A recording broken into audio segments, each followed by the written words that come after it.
Nigeria and South Africa in efforts to defuse looming diplomatic row over xenophobic attacks. Zimbabweans asked not to judge the late Robert Mugabe only on the final years of his presidency. And Global Human Settlements Forum calls for smart cities to resolve urban challenges. Hello and welcome to CGTN. This is Africa Live and I'm Karen Roberts in Nairobi.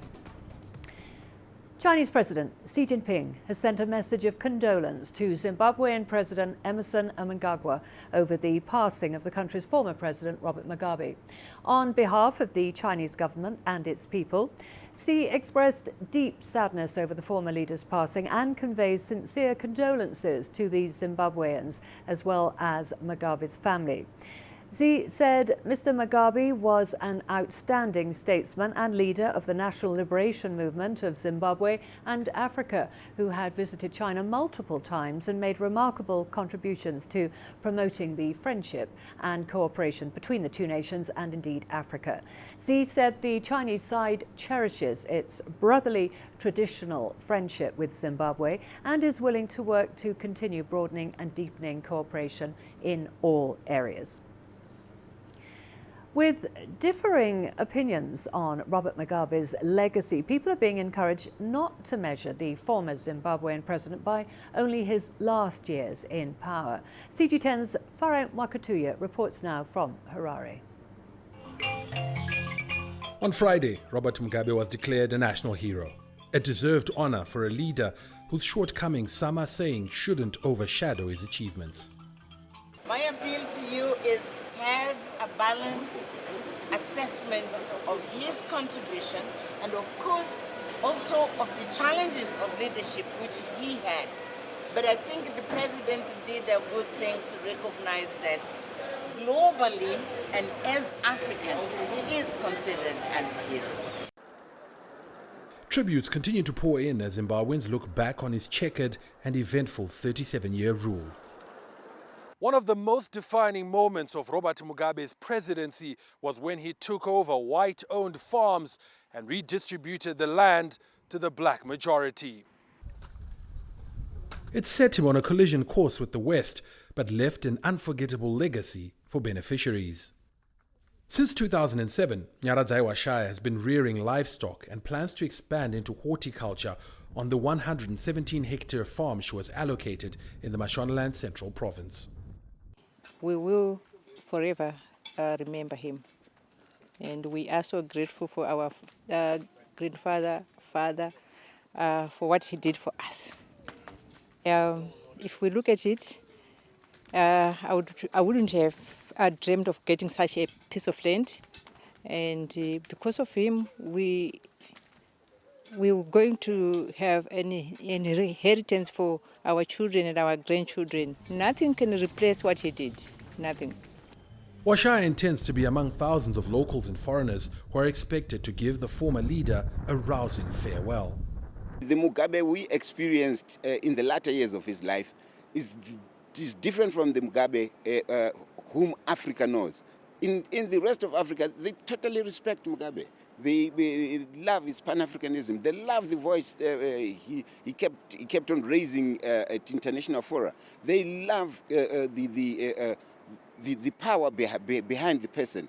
The fight for Africa, the fight for an African to be recognized, the fight for Africa to have a seat in the United Nations.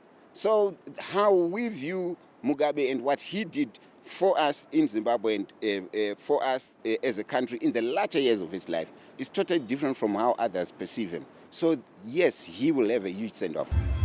Mugabe is said to be buried at a shrine reserved for the country's liberation war heroes in Harare. No date has yet been set for the burial. Farai Mwakatuya, CGTN, Harare, Zimbabwe. A diplomatic feud is looming between Nigeria and South Africa following xenophobic attacks on foreign nationals. That includes Nigerians in South Africa. CG10's Kelechi Emekolum takes a look at the implications. Nigeria, you are aware, is also recalling its High Commissioner to South Africa, in addition to boycotting the World Economic Forum on Africa being hosted by South Africa. And plans are on to evacuate Nigerians who are willing to return home from South Africa. Nigeria's Information Minister, Lai Mohammed, reeling out some of the measures government has taken against recent attacks on its citizens in South Africa. Reprisal attacks on South African businesses in Nigeria have been intense. ShopRite malls and communications company MTN have had to shut down operations after some facilities were vandalized and burnt. But government is also quick to warn its citizens against resorting to self-help. Nigerians own and run the shops in the various ShopRite malls across the country. Nigerians work there also.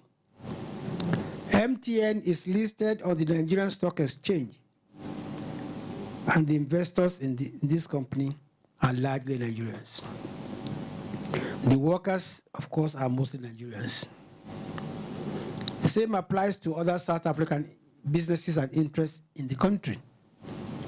By attacking them, we are hurting our own people. Recent attacks have caused a further strain on diplomatic relations between South Africa and Nigeria. Trade volume between both countries is over $60 billion, and South Africa remains one of Nigeria's top 5 export destinations. But all of that is being jeopardized by the crisis, and experts fear that if not properly handled, the situation may get even worse. Beyond the economic loss, there is also the diplomatic implications. An ambassador's responsibility is to represent the interests of his nation in a foreign nation. So when a nation says, we are recalling our high commissioner or we are recalling our ambassador, they are simply telling you we are technically severing diplomatic ties between our nation and your nation. For two of Africa's largest economies, experts here say it's in their best interest to speedily douse the rising diplomatic tension and calm frayed nerves on the streets. President Buhari has already sent an envoy to meet with South African authorities. Kelechi Emekalam, CGTN Abuja, Nigeria. One of the townships affected by xenophobic attacks in South Africa is Katlehong, where the local police station hosted foreign nationals with nowhere to go. Police have arrested 50 people for their part in the attacks. Angelo Coppola has more. Research by the Institute of Race Relations suggests that there's a deeper-rooted issue behind the xenophobia that swept parts of Gauteng in early September. Their research goes back to the 2008 xenophobic attacks. One group has to do with unmet socioeconomic frustrations, poverty, unemployment, which makes people susceptible to populism, to messages that somebody else is doing them in. The second group is the issues related to the rule of law. The idea that we often live in a consequence-free society, and this is unfortunately something that seems to go from the top to the bottom. And then there are other issues that directly affect people at community level. These people, they got guns. They were shooting South Africans. Police will investigate. There will be no truth. There will be no evidence because foreigners, they got guns. Yesterday, that side, Nigerians were shooting Zulu people. What are you saying? They will just come out. Yes, everybody, white people, when they said white people, they were not foreign in this country. White people, they follow the procedure. They got documents. China, they follow the procedure. But those black ones, foreigners, they just take chances. The academics say that large parts of South African society are under immense pressure. This is the sort of thing that denotes a society in extreme crisis. And if we are serious about having any kind of future that we can aspire to, we need to start taking it seriously. There's an increasing sense of desperation among South Africans. A large number of unemployed people are increasingly becoming disaffected, and poverty continues to erode the social fabric. Many South Africans we have spoken to feel very ambivalent when it comes to the foreigners that are in South Africa. I'm Angelo Coppola for CGTN in Yeoville, South Africa. Over 400 participants from 52 countries have been meeting in Addis Ababa for the 14th Global Forum on Human Settlements. The two-day event concluded with a call for a commitment from governments and other stakeholders to work on sustainable development and smart cities. CTTN's Giramchala has more. If they want to have more information, because the Global Forum on Human Settlements was held under the theme Sustainable Development of Cities and Human Settlements in the Digital Era. It has mainly created a platform for cities from across Africa to hold open dialogue and share experience with other cities. The organizers say the forum has played a key role in engaging stakeholders. The 14th Global Forum on Human Settlements aims to share the good concepts and the best practices and policies on the sustainable cities, and to promote the cooperation and communication of the African cities between African cities and the other regions. The UN report suggests an estimated 60 to 70% of urban households live in slums, and close to 90% of the population in Africa live in informal housing. People residing in an overcrowded, unhealthy and risky environments are easy to find these days. Experts say the time is now to also incorporate a better digital approach to create smart cities in Africa. The whole idea about coming up with a forum like this is to discuss issues about creating what one calls smart cities. Smart cities is basically a process of ensuring that inhabitants of those cities have a better life, have environments that allow for sustainable development in those cities. They have environments that allow them to be able to access digitally to various services like the e-health services, the education health services, agriculture health services, and even the digital economy also to be able to benefit from that, so they can be able to access to financial and also social inclusion. More than 400 participants, most of them representing cities from across Africa, have taken part in this forum. For some, it has been an eye-opener experience. I'm taking back with me new ideas, new approaches to how we can make our cities clean and smart, and also basically it's been also believes the 14th Global Forum on Human Settlements has been a platform which created cooperation among African cities and beyond. We have gathering more than 400 participants from 52 countries, and I think it is a very good platform for them to meet each other and keep touching and for the potential cooperation. African cities are still challenged by several issues while they are attempting to develop themselves into smart cities. Apart from lacking basic services, only a third of Africans use the internet, and the digital infrastructure itself is way behind in speed, volume and reliability. The good news is Africa looks to be focused and engaged to turn this around. Group Dara CUTN, Addis Ababa, Ethiopia. We're going to a short break now. Don't go away. Lots more to come. In 70 years, China has undergone unprecedented transformation. From its old industrial base in the northeast to its new manufacturing powerhouse in the southeast and to its emerging southwest, CGTN offers you a panoramic view of contemporary China. Our crews will travel along 3 different routes and come to you live from dozens of locations and 3 mobile studios. Join us for an all-inclusive look at China on our TV channel and digital platforms, September the 9th to the 20th. It is New China, then and now, in celebration of the 70th anniversary of the People's Republic of China, only on CGTN.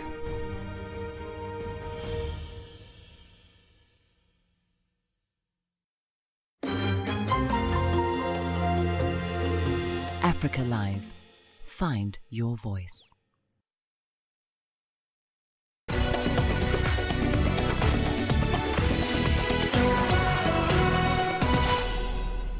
Violence and unrest continue in Hong Kong this weekend. Protesters have started fires outside the Mong Kok police station in the district of Kowloon. Police said the act endangered lives and that they would use appropriate force to disperse rioters if necessary. They've also asked people in the area to leave. Well, the unrest in Mong Kok came after police prevented protesters from shutting down transport links to the city's airport.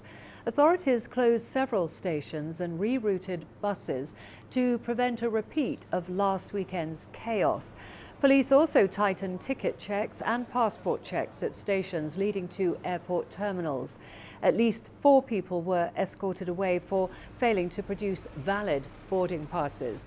Police closed Tung Chung subway station, where several hundred protesters gathered in the afternoon. It's a key transfer point for travellers going to and from the airport. CGTN's Tang Bo filed this report from outside the station. Right behind me is the Tung Chung subway station to the northeast, to the southeast of the Hong Kong International Airport, which suffered a serious vandalism during last Sunday's protest action. And this afternoon, from 1 o'clock to 5, over 200 protesters gathered here, chanting in unison and expressing their demands. And at the same time, over 50 police officers were at the station, but they didn't move in on the crowd. And most of the protesters, they said that they wanted to protest at the airport, but they couldn't go into the airport because they need to have this boarding pass, and that's the reason why we didn't see much was really happening at the airport. Therefore, they came over here, police station, last Saturday, where the police officers and protesters had clashed. And because of the unrest, the shopping mall right next to the subway station, as well as some other public service facilities such as the public swimming pool and library, shut down earlier than usual. And this is a new round of demonstration, and there will be more because I have seen this agenda of protest starting from September the 6th to the end of this month, including a new round of demonstrations. Positions at the Kenyan branch of the China Road and Bridge Corporation as it moves to localize its operations in the country. Sami Gachohi has stepped into the position of Deputy General Manager. David Muga becomes Freight Marketing Manager. Olivia Mengich appointed Corporate Culture Deputy Manager, and Diana Kimani becomes the Deputy Manager, Passenger Department. The move is part of the localization plan that will see more Kenyans trained to take over senior positions in the running of the country's standard gauge railway. They join over 200 other Kenyans in leadership positions as the company moves to the second phase of Kenya's standard gauge railway project. We come in to work together with Afrista family to steer the company to meeting its vision and being the leading impetus of Kenya's economic and social development, and also working together with the government in driving the Big Four agenda and Vision 2030. We will work on ensuring that we provide safe, efficient, and customer-focused railway services. This is not forgetting that we ensure safety, security, punctuality, commitment, respect, and integrity at all times while we carry out our duties. The plan of localization has been there since the beginning of the foundation of Afrista. We discussed with the owner of the SGR in the beginning, which is the Kenya Railways, that the process is to let Kenyans run the SGR completely.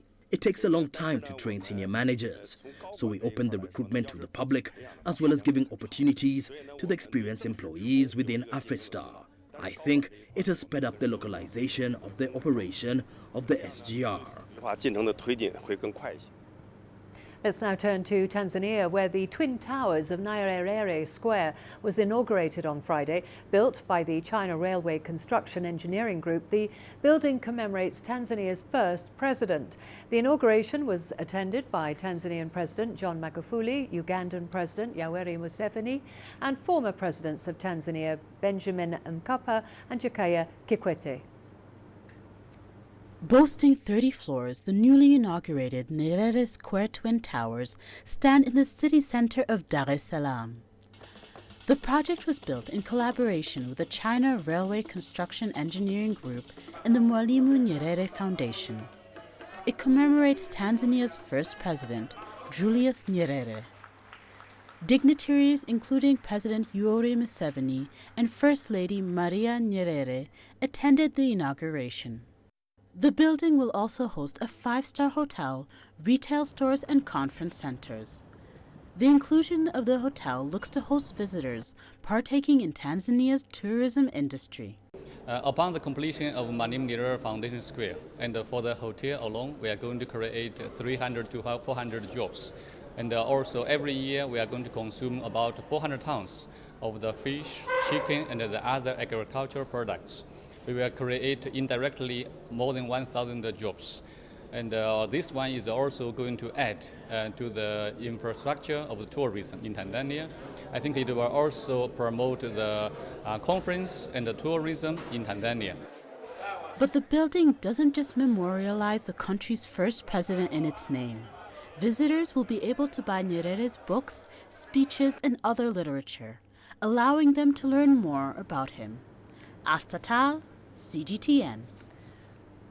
All the sports news coming up for you after the break, including tributes pour in for South African Springbok legend Chester Williams, who died on Friday.